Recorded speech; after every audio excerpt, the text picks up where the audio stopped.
జై శ్రీరామ్. శ్రీమాత్రే నమః. అందరికీ రేపు రాబోయే రాఖీ పండుగ శుభాకాంక్షలు. ప్రతి ఇంట్లో కూడా అందరూ రాఖీ అనేటువంటి రక్షాబంధనాన్ని ఎప్పుడు కట్టుకోవాలి, ఏ సమయం అయితే బాగుంటుంది అన్నది ఒక సంశయంలో ఉంటారు. ప్రతిసారి ఒక సంశయంలో ఉంటారు.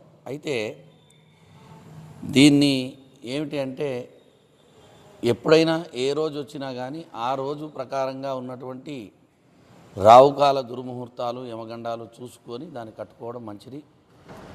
అందులో భాగంగా ఏంటంటే, ఉదయాన్నే మనకు మామూలుగా రావుకాలం, మనకు దుర్ముహూర్తం రావుకాలం అనేవి శనివారం అయితే ఉదయమే ఉంటాయి. ఉదయం మనకు 6:30 గంటల నుండి 7:30 గంటల వరకు మనకు రావుకాలం దుర్ముహూర్తం అనేది ఉంటుంది. ఈ దుర్ముహూర్తం సమయంలో మనము ఆ రక్షాబంధనం అనేది కట్టుకోకూడదు అని శాస్త్రం. మంచి సమయంలో కట్టుకుంటే దాని పేరు రక్షాబంధనం. అంటే మన ఇంటి ఆడపడుచు మనం చల్లగా ఉండాలని మనకు కట్టేటువంటి రక్ష. ఇది ఒక సాంప్రదాయం.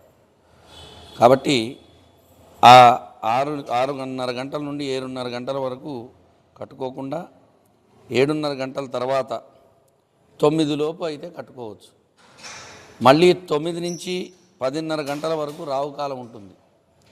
ఆ రావుకాలంలో కూడా మనం ఆ రక్షాబంధనం అనేది కట్టుకోకూడదు. ఆ రావుకాలం అయిన తర్వాత అంటే 10:30 గంటల నుండి 1:30 వరకు మధ్యలో ఏదైతే సమయం ఉందో అది చక్కని సమయం, చాలా ఎక్కువ సమయం ఉంది. సాధ్యమైనంత వరకు అందరూ కూడా అది ప్రయత్నం చేయండి. ఎందుకంటే 10:30 గంటలకి రావుకాలం వెళ్ళిపోయి మనకు 1:30కు మళ్ళీ యమగండ కాలం మొదలవుతుంది. ఈ మధ్యలో మనకు దాదాపుగా 3 నుంచి 4 గంటల సమయం ఉంది. కాబట్టి ఎవరైనా ఎక్కడికైనా వెళ్ళి వాళ్ళ అన్నయ్యలకు తమ్ముళ్లకు కట్టుకోవాలంటే ఆ సమయాభావాన్ని ఆలోచనలో పెట్టుకొని అక్కడికి వెళ్ళి ఆ యొక్క రక్షాబంధనం అనేది వారికి కట్టండి. ఇలా అందరూ కూడా ఈ యొక్క రక్షాబంధనం తప్పకుండా కట్టి మన యొక్క సంస్కృతి సాంప్రదాయాలను కాపాడుతూ మన హిందుత్వాన్ని ఇంకా వచ్చే తరాలకు మనం తెలియజెప్పేలాగా జీవిస్తూ ఆనందమైనటువంటి జీవనం అందరూ కూడా గడపాలని శ్రీమాత ఆశ్రమం తరఫున మేము మీకు చిన్నగా ఈ విషయాన్ని తెలియజేయదలిచాం. అందుకని చెప్పాం. అందరూ కూడా శ్రీరామ రక్ష సర్వజగద్రక్ష. జై శ్రీరామ్.